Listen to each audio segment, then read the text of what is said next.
Martin Odegaard, he's having a pretty brilliant season, really. Now, if they can win tonight, Arsenal will go 10 points clear at the top of the table.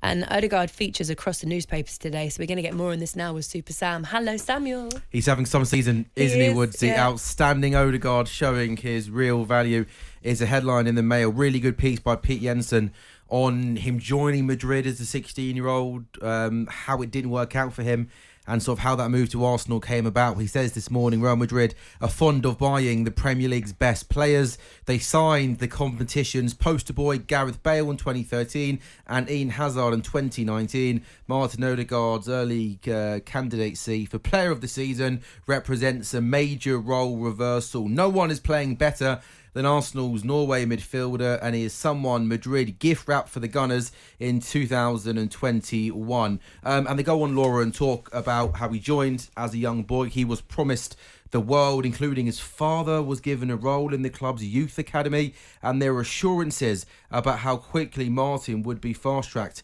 to the first team. Such apparent benefits provoked scepticism and even resentment. Zinedine Zidane, who was the B team coach, did not think much of the special treatment, and neither did other people, including Carlo Ancelotti.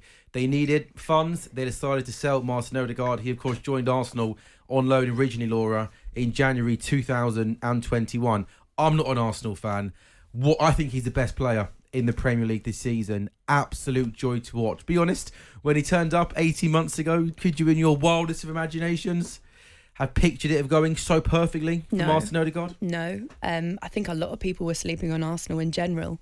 And I think while that was happening, I think Mikel Arteta was knitting together this amazing plan that he had. And I think a lot of credit needs to go to the hierarchy for backing Arteta and backing his vision.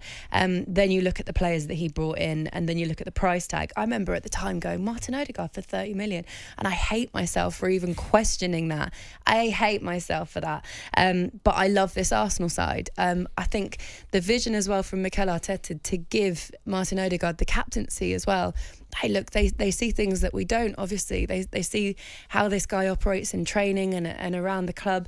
And I think that was an inspired move to give him the captaincy. I've not seen an Arsenal team this connected to each other for years and years, almost in my, not in my lifetime as well, because obviously the 2004 team are incredible, and that kind of spirit that came all the way through the 90s as well was wonderful. But then there was this just huge gap. There was just this absolute fall off and a real void and a real division between Arsenal fans as well. And what we're seeing at the moment, I just think is absolutely marvellous.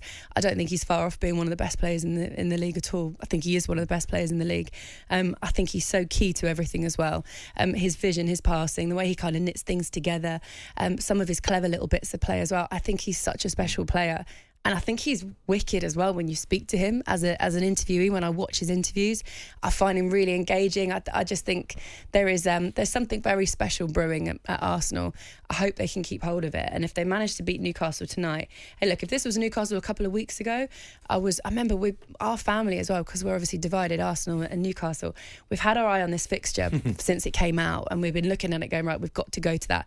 I don't know if anyone ever imagined they would be first and third. So for it to land like this, it's such a massive, massive game tonight. I do have confidence in Arsenal though, because I think the way that they've been playing since they came back from, the World Cup, there were question marks over whether or not some of the team would be tired, whether or not that momentum would slow down, how much we'd miss Gabriel Jesus, and they've come through all of those so far. So I do feel confident tonight. I think they can do it, and yeah, I'm keeping my fingers crossed. Sorry, Dad. Good player. I mean, he's better than good, Dino, isn't he? He passes the ball forward. His first thought is to pass forward. He runs forward. He's playing with Partey and Xhaka, who make up for the things he can't do. They complement him well, and now he's got 3 runners up the top end of the pitch who are all prepared to run him behind. So he probably says to him before the game, Martinelli and Saka and Jesus when he plays, don't even think about it. When the ball's on its way into me, just run and I'll find you. The fourth goal, Brighton, exactly that, yeah. Martinelli's goal is an example. Yeah. He can see the picture. His vision's brilliant. He's good on the ball. And most of all for me, the best midfield players in the world look forward first, and the best midfield players in the world get the ball off the strikers, not the defenders. That's the hard bit.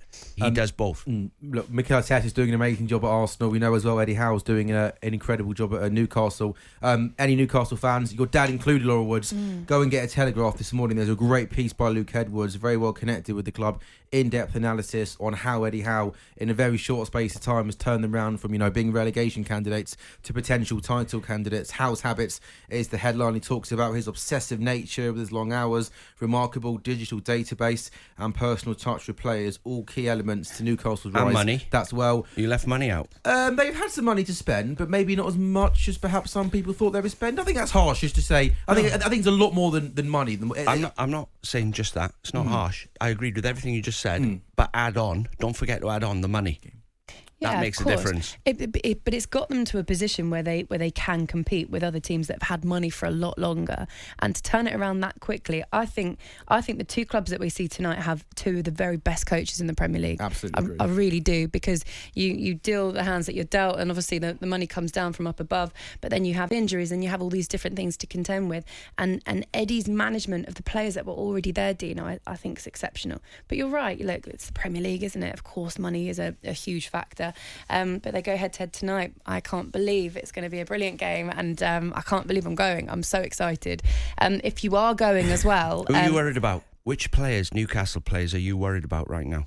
I tell you what, not to be disrespectful, but I'm less worried about them scoring goals as I was a couple of weeks ago. I think Bruno is one of the best players in the league as well. I really do. So really... yeah, that's probably it for me for Newcastle. Almiron? Yeah, of course. Almiron looks a different player, but there's another player that backs up my point, that Eddie Howe has come in and coached that player where everybody discarded Almiron, didn't they? Yeah. Let's be honest, Miguel Almiron, people. I look at all these pages that these kind of funny troll football pages and things like that. Everyone was on Almiron back in when he first started his career at Newcastle, and now he looks like an absolutely amazing player. So yeah, you're right. Actually, Almiron worries me greatly, Tino.